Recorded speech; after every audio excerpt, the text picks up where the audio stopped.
Rehabilitation programs, multiculturalism in probation.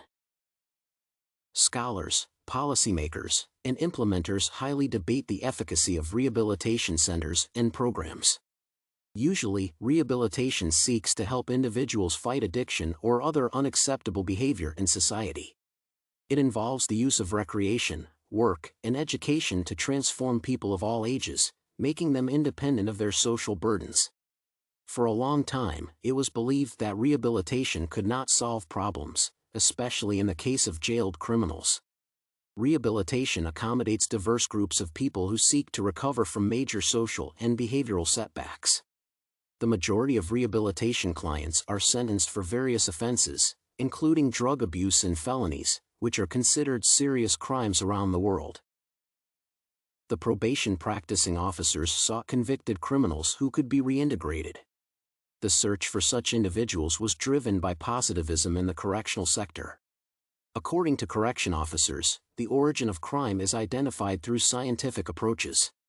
Scholars observe that punishment does not help in improving the behavior and conduct of convicted offenders. Hence, the adopted interventions should be based on the nature of the crime committed. The efficacy of correctional facilities remains questionable as long as they do not pay attention to the causes of crimes. In the early stages of rehabilitation, there was a general disagreement on the effectiveness of the process, with most stakeholders arguing that nothing worked.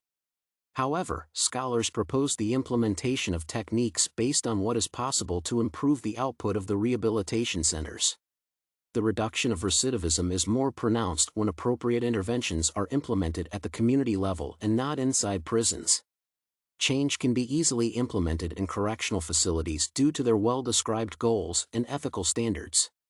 Culture is a major stoppage in implementing rehabilitation programs due to its complexity in tools, customs, skills, beliefs, ideas, and areas of birth.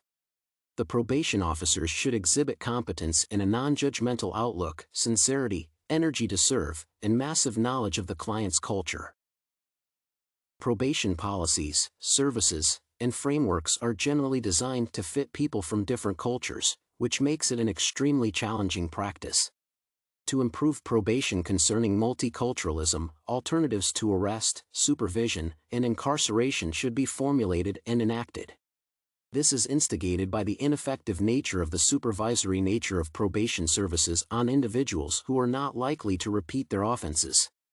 Shearer and King argue that supervision could increase the risk of such individuals returning to offenses.